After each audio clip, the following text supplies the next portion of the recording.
guys, this truck probably doesn't need much of an introduction. It is a 2017 model Black Ops F250 brought in by Performax. Have a look at it, it's absolutely insane. All blacked out. I think it's based off a Lariat F250, and Tuscany do all the mods, the extra bumpers, the 6-inch lift. It's all road legal, comes into Australia with 6 inches and 37-inch tyres, so absolute weapon. It's up there with the coolest trucks that we've ever played with. On the front, we didn't really add much here. We sort of just added the antenna here for a cell-fi unit inside. That's the Telstra mobile booster.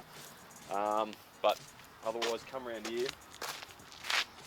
It's been a bit of a long time in the making, this canopy process as well. Having a canopy blacked out can take a little bit of time. The painting process, with anything black, takes a little bit longer, and to try and get it clean and neat, it's quite hard. As you can see, we actually just cleaned this beast to come and show you guys. It's been filthy all week. So this is a Norweld canopy, obviously. It's a package 3 with the underdraw table. This is a standard size for all your American trucks, your Tundras, Rams and F250s. It's around 2.5 metres, 2.4 metres long.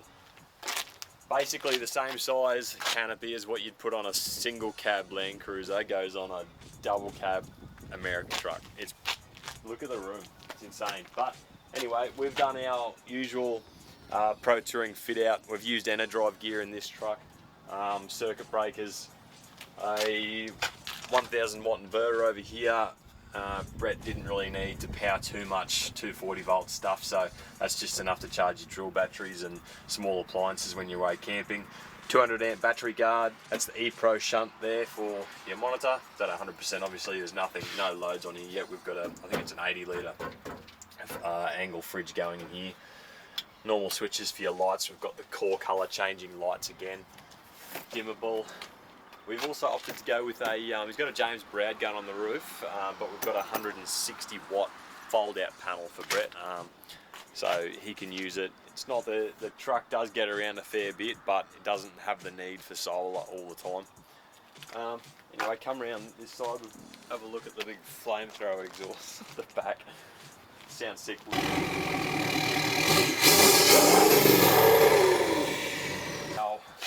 The Enerdrive DC to DC, the 40 plus. Like I was saying in one of the previous videos, this can charge up to 50 amps. So depending on what you need to run in here, the 50 amps it's not overkill, it's actually quite usable sometimes. 40 amp 240 volt charger, so if it's sitting at home and you need to still power things, you can plug your 240 volt in and basically let it take over the system. 200 amp lithium. Doesn't really need too much more explaining than that. It's an Enerdrive product. You keep full warranty if you're charging an Enerdrive lithium. We prefer to charge the Enerdrive lithiums with Enerdrive chargers. It keeps it all streamlined. Everything works together. The charging algorithms in the DC to DC chargers are properly set up for Enerdrive's lithiums. That's another thing to think about. Another monitor, we've basically gone with a mirrored monitor on this side because it is such a big truck. Trying to get around it every time if you want to see what the voltages are doing and stuff like that, percentage voltage. We've got all the lights turned on at the moment, drawing 4 amps. So secondary solar inlet and a spare Anderson plug if you want to see another fridge up here. A couple of outlets down the bottom.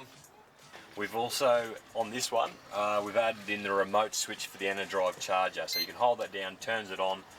Brett might opt to put a little power board up here, plug his stuff in on this side. Instead of walking around the other side turning the inverter on, it's quite convenient. You can turn it on and off from this side. And one of our new features that we are incorporating in every one of our packages now is a fire extinguisher. You don't have a say in the matter, that's just what we're doing. It's incorporated in the packages. It's a safety device. Not saying that we've had anything blow up or anything like that. It's there for in case. We'd prefer to have a fire extinguisher right next to us, especially dealing with big batteries, and doesn't have to be lithium, lead acids, AGMs, the lead crystals as well. Anything can pop, anything can malfunction. So it's just a safety device. That's pretty much it from our end. As far as the fit out goes, we'll be probably back here for a little bit more later on, but have a look at this. This is sick. Look at that. That's a feature with the Black Ops edition, and I think the Platinum Model F truck.